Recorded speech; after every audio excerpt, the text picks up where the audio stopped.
கேத்து பகவானை பற்றி பேசுறது எனக்கு ரொம்ப சந்தோஷம். ஃபர்ஸ்ட் விஷயம் வந்து பாருங்க, இந்த கேத்து தசை வந்து பாருங்க, இப்போ நாங்கள் கேத்து அப்படின் போது ஒரு சிலர் வந்து நான் வீடியோவில் பேசும்போதே கமெண்ட் போடுவாங்க, it's not Ketu, it's Ketu அப்படின்னு. இது வந்து பாருங்க, நாங்கள் வடநாட்டில் படித்ததுனால எங்களை வந்து கேத்து கேத்து அப்படின்னு சொல்லி பழக்கம். அதே மாதிரி சனி பகவானை சனி அப்படின்னு சொல்லி பழக்கம். அந்த பழக்கத்தில் நான் இப்போ பேசுகிறேன். சரி, கேத்து பகவானுடைய தசை அப்படின்னும் போது ஜென்ரலாக வந்து பாருங்க, இந்த கேது தசை அப்படிங்கிறது ஜாதகத்தில் 8 கிரகங்களுக்கு பிரச்சனை அப்படின்னாலும் கேது வச்சு நம்மளால பசிஃபை பண்ணிட முடியும், பரிகாரம் அப்படின்ற பேர்ல. அதுக்கும் மேல இந்த கேது தசை அப்படின்றது வந்து பாத்தீங்கன்னா, இலவு காத்த கிளி போல 100 கிளைண்ட்ஸ் இருக்காங்க அப்படின்னா 98 பேருக்கு இந்த கேது தசை எக்ஸ்ட்ராடினரி சூப்பர் டூப்பர் பலன்களை கொடுக்குமா அப்படின்னா கிடையாது. இது வந்து பாருங்க, பெரும்பாலும் 98 பேருக்கு வாழ்க்கை அப்படின்னா என்ன அப்படின்னு புரிய வைக்கும். இதுக்கு ஒரு உதாரணமே சொல்லலாம். நம்ம பட்டினத்தாரனுடைய கதை. பட்டினத்தார் வந்து பாருங்க, மிகுந்த செல்வந்தரா வாழ்ந்தவர். அவர் காலத்துல வாழும் அந்த வாழ்ந்த ராஜன் வந்து பாத்தீங்கன்னா பட்டினத்தாரை பார்த்து ரொம்பவே வருத்தப்பட்டிருக்காரு. காரணம் என்ன அப்படின்னா, அத்துணை வந்து பாத்தீங்கன்னா வசதி வாய்ப்பு ஆடம்பரம் செல்வ செழிப்புல திளைத்தாரு அப்படின்னு சொல்லலாம். அப்ப ராஜனே பார்த்து வருத்தப்படுற அளவுக்கு வசதியா வாழ்ந்த ஒரு மகான் என்ன பண்ணாரு, விட்டதட ஆசை விளாம்பழத்து ஓட்டை போல அப்படின்னு தூக்கி போட்டுட்டு ஒரு கோலம் ஒரு துண்டும் கட்டிட்டு போயிட்டார். இது நடந்தது எப்ப அப்படின்னா கேத்து மகாதசையில அப்படின்னு புராணங்கள் சொல்லுது. ஆக இந்த கேத்து மகாதசை வாழ்க்கைனா என்ன, நீ எதுக்கு பிறந்த, உன் பிறப்புனோட அர்த்தம் என்ன அப்படின்னு சொல்லக்கூடிய தசை. பொதுவாகவே வந்து பாருங்க, அவரு அத்துணை ஞானம் பெற்றுதான் ஈசன் நோக்கி பலவாரா தேடினாரு. ஈசன் எங்க இருக்கான், ஈசன் எங்க இருக்கான் அப்படின்னு. கடைசியில நம்ம மனசுக்குள்ளேயே இருக்கா அப்படின்றதும் அவர் வந்து பாத்தீங்கன்னா ஞானத்தை கடைசியில் அடைஞ்சார். அதுக்கும் மேல பொதுவாக வந்து பாருங்க, பட்டினத்தாரனோட ஒரு பாடல் நம்ம கேட்டோம் அப்படின்னா கூட வாழ்க்கை அப்படின்னா என்ன நம்மளுக்கு தெளிவா புரிஞ்சிடும். மாடுண்டு கன்றுண்டு மக்கள் உண்டு என்று எண்ணி இருந்த மனிதா விம்மி அழுத மனையால் வீதியோடு நின்று விட்டார். சுமந்து வந்த சுற்றமும் சுடலையோடு சென்று விட்டு, இப்போது உனக்கு பேர் எங்கே, பெருத்த தனம் எங்கே, நீ எரிந்துவிட்ட சாம்பல், இருந்த போதும் சிம்மாசனம், இறந்த பிறகும் உனக்கு ஒரு மேடையா, முடிசார்ந்த மன்னரும் முடிவில் ஒரு பிடி சாம்பல் தானே அப்படின்னு ரொம்ப அழகா வாழ்க்கை 100 வயசு வரைக்கும் நம்ம ஜோதிட ரீதியா வந்து பாருங்க 120 வருஷம் நம்மளுக்கு ஆயுசு காலம் அப்படின்னு வச்சுக்கோங்களேன். நீ 120 வருஷமே கூட வாழற அப்படின்னாலும் உன் வாழ்க்கை இவ்வளவுதான் அப்படின்னு ஒத்த பாடல்ல சொல்லி இருப்பாரு. இந்த ஞானமும் புத்தியும் அதீத தெளிவும் அவருக்கு கிடைச்ச தசை எது அப்படின்னா கேத்து மகாதசை. பொதுவா இந்த கேத்து தசை அப்படின்னாலே வந்து பாருங்க, இலவு காத்த கிளி போல. இங்க நிறைய பேர் பெரிய ஆளுங்களா இருக்கீங்க, அதாவது பெரிய ஜாம்பவான்லாம் இருக்கீங்க. உங்களுக்கு இலவு காத்த கிளி கதை தெரியும்னு நினைக்கிறேன். தெரியுமா? தெரியும், ரைட்டு. தெரியும் அப்படின்னாலும் நான் சொல்லுவேன், ஏன்னா நான் சொல்ல முடிவு பண்ணிட்டேன். அதனால பொதுவாக வந்து பாருங்க, இந்த இலவு காத்த கிளியை ரொம்ப ஷார்ட்டா நான் சொல்றேன். இந்த இலவு காத்த கிளி ஒரு கிளி கூட்டம் வந்து பாத்தீங்கன்னா, ஒரு காடு அப்படின்னா பலவிதமான கிளி கூட்டம் இருக்கும். அதாவது பல ஆயிரம் கிளி கூட்டங்கள் இருக்கும். அதுல ஒரு கூட்டத்துல அந்த கிளி வந்து குட்டி கிளி, குட்டிலேருந்து வந்து பாத்தீங்கன்னா அந்த காட்டிலே வளர்ந்துருச்சான். மனுஷால மாதிரி ரொம்ப நன்றி கட்டவங்க கிடையாது. பட்சிகளும் பறவைகளும் அதே மாதிரி பாத்தீங்கன்னா மிருகங்களும் அப்படின்னு சொல்லலாம். அப்ப அந்த காட்டுல வந்து பாத்தீங்கன்னா மழையே இல்லை, ரொம்ப வறட்சி நிலை வச்சு.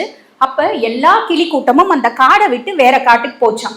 போயிட்டு அங்க நல்ல செழிச்சு மரங்கள் இருக்கும், பழங்கள் இருக்கும், நம்ம போய் சாப்பிடலாம் அப்படின்னு. அப்ப அந்த காட்டிலேயே பிறந்து வளர்ந்த கிளி ஒண்ணு சொல்லிச்சா, நான் எக்காரணத்தை கொண்டும் இந்த காட்டை விட்டு போக மாட்டேன். காரணம் என்ன அப்படின்னா, நான் பிறந்ததுல இருந்து இந்த காட்டுல தான் இருக்கேன், எனக்கு இந்த காட்டிலேயே இருக்கிறது தான் சந்தோஷம் அப்படின்ச்சான். அப்ப எல்லா கிளிகளும் இதை விட்டு போயிட்டாங்க.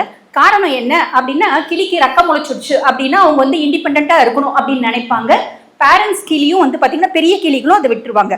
அப்ப அந்த மாதிரி அந்த கிளி என்ன பண்ணுச்சான், பறக்கும் போது ஒரு மரத்தை பார்த்துச்சு.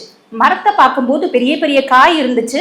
இந்த காய் பழுத்த பின்னாடி நான் வந்து பாத்தீங்கன்னா இதை சாப்பிட்டுட்டு இந்த காட்டிலேயே வாழ்வேன் அப்படின்னு அந்த மரத்தினோட கிளைகள்லயே இருந்துச்சான். காலம் போச்சு, இந்த கிளிக்கும் கொடும் பசி. ஆனா அந்த மரத்துல வந்து பாத்தீங்கன்னா காய் பெருக்குதே தவிர பழுக்கவே மாட்டேங்குது. ஒரு ஸ்டேஜ் வருது, வெடிச்சிருச்சு. வெடிச்ச பின்னாடிதான் இந்த கிளிக்கு தோணுச்சா, ஐயோ வாழ்க்கையில எவ்வளோ தப்பு பண்ணிட்டோம், எல்லாரும் போனப்பவே போயிருக்கலாமே அப்படின்னு சொல்லிட்டு வருத்தப்பட்டு அந்த துக்கத்தை தாங்க முடியாம, பசியை தாங்க முடியாம இறந்துச்சான். இந்த கேத்து தசையும் என்ன சொல்லுவாங்க அப்படின்னா, இலவு காத்த கிளி போல இருக்கும், 198 பர்சனாலிட்டிஸ்க்கு அப்படிம்பாங்க. பொதுவா இந்த கேத்து தசை அப்படின்னாலே வந்து பாருங்க, இட்ஸ் அ ட்ராப் அப்படின்னு சொல்லலாம். எந்த விதத்துல டேப்? பொதுவா கேது தன்னைத்தானே சுருக்கி கொள்ளுதல் அப்படின்ற ஒரு மைண்ட் செட்டை தான் நம்மளுக்கு கொடுப்பார்.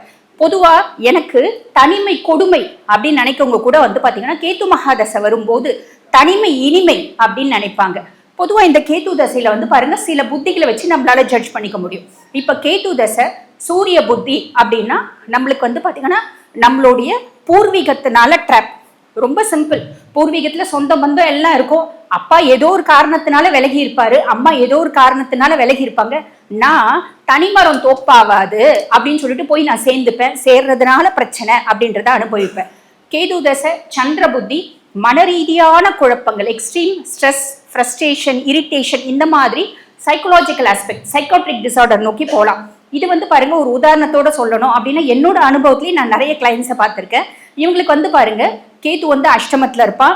அதுக்கு மேல ஜோதிடத்துல 100 விதிகள் அப்படின்னா 1000 விதி விலக்குகள் அப்படின்றதும் இருக்கதான் செய்து.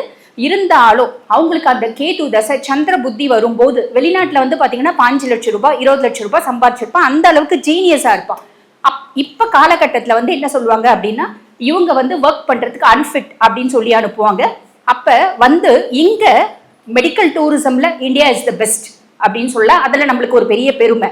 அப்ப இங்க வந்து டாக்டர்ஸை பார்க்கும்போது சைக்காட்ரிஸ்ட் இவங்களுக்கு ஸ்கீசோஃப்ரீனியா அப்படின்னு ஒரு பெரிய சைக்காட்ரிக் டிசார்டர் இருக்கு அப்படின்னு அனலைஸ் பண்ணியிருப்பாங்க, அப்படின்னு டயக்னோஸ் பண்ணியிருப்பாங்க. இதை யார் கொடுக்குறா அப்படின்னா கேது தசை சந்திர புத்தி நிறைய பேருக்கு கொடுக்குது. சுய ஜாதகத்துல கேது பெருசா சரியில்லை அப்படின்னா. அதுக்கு அடுத்து கேது தசை புதன் புத்தி ஒரு காதல் அப்படின்றதுனால ட்ராப் ஆவாங்க. கேது தசை செவ்வாய் புத்தி சொத்து பிரச்சனை ட்ராப் ஆவாங்க. அண்ணன் தம்பி பிரச்சனை ட்ராப் ஆவாங்க. புரியுதுங்களா? கேது தசை குரு புத்தி கடன் பிரச்சனை ட்ராப் ஆவாங்க. கேது தசை சுக்கிர புத்தி பெண்களால் ட்ராப். நான் லவ் பண்றேன், நான் பிறந்ததே இந்த லவ்வுக்காக தான், என்னுடைய காதல் ரொம்ப ஆழமானது இப்படின்லாம் ட்ராப் ஆவாங்க. ஸோ கேது தசை சனி புத்தி தொழில்னால ட்ராப் ஆவாங்க. ஆக இந்த கேது தசை அப்படின்றது நிறைய ட்ராப்பை நம்மளுக்கு கொண்டு வரும் அப்படின்றது உண்மை. அதே மாதிரி சுய ஜாதகத்துல 8 கிரகங்களுக்கு பிரச்சனை அப்படின்னாலும் கேது வச்சு நம்ம பசிஃபையும் பண்ண முடியும். இது உண்மை.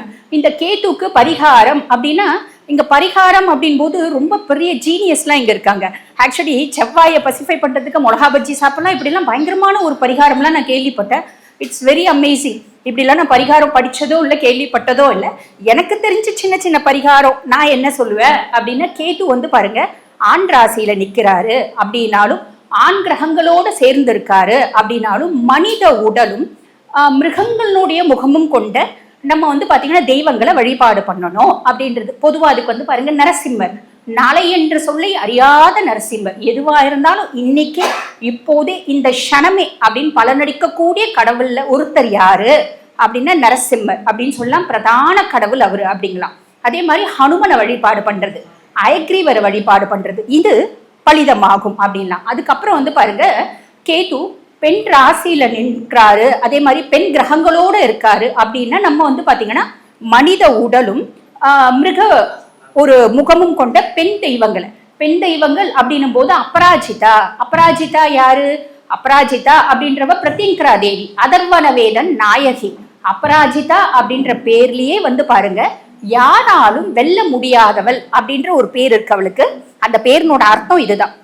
இது ராவணன் வந்து பாத்தீங்கன்னா இந்திரஜித்த லக்ஷ்மணனிடமிருந்து காப்பாற்ற, லக்ஷ்மணனுக்கு அதாவது இந்திரஜித்துக்கு ஒத்த வந்து பாத்தீங்கன்னா ஆற்றல் உடையவன் லக்ஷ்மணன் அப்படின்றத கண்டுபிடிச்சு தன் மகனை காப்பாத்துறதுக்காக வந்து பாத்தீங்கன்னா நிக்கும்பலா வேள்வி அப்படின்றது ஒண்ணு நடத்துறான். அந்த நிக்கும்பலா வேள்வி அப்படின்றது என்னன்னா இப்ப நடக்கக்கூடிய முளகாய் ஓமம் தான் இப்ப நடத்துறாங்க அப்படின்னும் போதே விபிடினன் கண்டுபிடிச்சு வந்து ஸ்ரீராமச்சந்திரமூர்த்தி கிட்ட சொல்றாரு, ஐயா இந்த நிக்கும்பலா வேள்வி நடக்க போகுது, அது கண்டி நடந்துடுச்சு அப்படின்னா ராவணனை யாராலும் வீழ்த்த முடியாது அப்படிங்கிறாரு. அது என்ன நிக்கும்பலா வேள்வி அப்படின்னு சொல்லிட்டு ஸ்ரீராமச்சந்திரமூர்த்தி கேட்கிறார். அப்ப விபீடனன் சொல்றாரு, இந்த பிரத்யங்கரா தேவி தாயார வழிபாடு பண்றது, அவளை நோக்கி வேள்வி நடத்துறது. அப்ப அந்த வேள்வியில தாயார் எழுந்தருளுவா. தாயார் எழுந்தருள பின்னாடி என்ன வரம் கேட்டாலும் கொடுப்பா. அவளுக்கு நல்லவங்களா கெட்டவங்களா, அவங்க செய்யறது நியாயமா தர்மமா எதுவுமே தெரியாது. என்ன நம்பி கேட்கிறாங்க, நான் கொடுத்தே தீர்வேன்னு கொடுத்துருவா. ஆக இந்த வேள்வி நடக்கக்கூடாது அப்படின்னு சொல்லுவாரு. அப்பதான் வந்து பாத்தீங்கன்னா ஹனுமனோட தயவுனாலையும் ஜாம்பவானுடைய அறிவுரையினாலையும் விபீடனுடைய ஆலோசனையினாலையும் அந்த வந்து பாத்தீங்கன்னா வேள்வியை தடுத்து நிறுத்துவாங்க. ஆக இந்த வேள்வி நடைபெறாம இருந்தது கூட வந்து பாத்தீங்கன்னா ஸ்ரீராமச்சந்திரமூர்த்தியினுடைய வெற்றிக்கு காரணம். இந்த மாதிரி எத்தனையோ காரணங்கள் இருக்கு. ஏன்னா ராவணனை போல சிறந்த பக்தன், சிவபக்தன் இன்றளவும் பூமியில பிறக்கல, இனிமேல் மட்டும் பிறக்க மாட்டார். ஆக ராவணனை போல ஒரு பக்தனை வீழ்த்த யாரால முடியும் அப்படின்னா பல சக்திகளால் ஒன்று சேர்ந்துதான் வந்து பாத்தீங்கன்னா ராவணனை வீழ்த்தினாங்க. இந்த பரிகாரங்கள் அப்படின்னா ராவணன் சம்ஹிதையில ரொம்ப அழகா நிறைய பரிகாரங்களை சொல்லியிருப்பான். அந்த மாதிரி எனக்கு தெரிஞ்ச இந்த லால் கிதாப் ரெமடிஸ், அதே மாதிரி பாத்தீங்கன்னா ராவணன் சொல்லியிருக்க பரிகாரங்கள், அதுல ஒரு சிலது தான் வந்து பாத்தீங்கன்னா இப்ப நான் சொல்றது. இந்த தெய்வங்களை வழிபாடு பண்றது மூலியமா நமக்கு வந்து பாருங்க கேதுனால் வரக்கூடிய பிரச்சனைகள் அப்படின்றது தீரும்.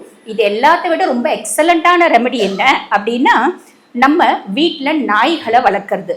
நாய்களை வளர்க்கலாம், தெருநாய்களுக்கு உணவு அப்படின்றது கொடுக்கலாம். ஆனா இப்ப வந்து பாருங்க தெருநாய்களுக்கு உணவு கொடுக்கறது அப்படின்றது ஒரு பெரிய சமுதாய பிரச்சனையா மாறிடுச்சு. அப்படின்றதுனால நம்ம அதை வந்து பாத்தீங்கன்னா அறிவுறுத்துறது அப்படின்றது கூடாது. நம்ம வீட்டுல நாய்கள் வளர்க்குறோம் அப்படின்னாலும் கேது அங்க முழுசும் பசிஃபை ஆயிடுவாரு அப்படின்னு சொல்லலாம். நான் முன்னமே சொன்னேன், ரொம்ப எக்ஸலண்ட் அமேசிங்கான வந்து பாத்தீங்களான்னா ஒரு பரிகாரங்கள்ல இப்ப நவீன பரிகாரங்கள் அப்படின்ற பேர்ல இருக்கு. எனக்கு அதெல்லாம் தெரியாது. எனக்கு தெரிஞ்சது புராண பழைய பரிகாரங்கள், அதுல ஒரு சிலதை உங்களுக்கு நான் ஷேர் பண்ணேன். ஆக எனக்கு தெரிஞ்ச வரைக்கும், எனக்கு தெரிஞ்சது ஜோதிடத்துல எல்லளவு, அந்த எல்லளவு உங்ககிட்ட ஷேர் பண்ணதுல ரொம்பவே சந்தோஷம். அதுக்கும் மேல வந்து பாருங்க, astrology is supreme science.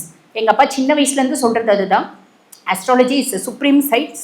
Planets never say lie அப்படிம்பாங்க, பிளானட்ஸ் ரூல்ஸ் த வேர்ல்ட் அப்படிம்பாங்க. ஸோ இதையே நானும் உங்களுக்கு சொல்லி எனக்கு பேச வாய்ப்பளித்த அத்துணை நல்ல உள்ளங்களுக்கும் நன்றி.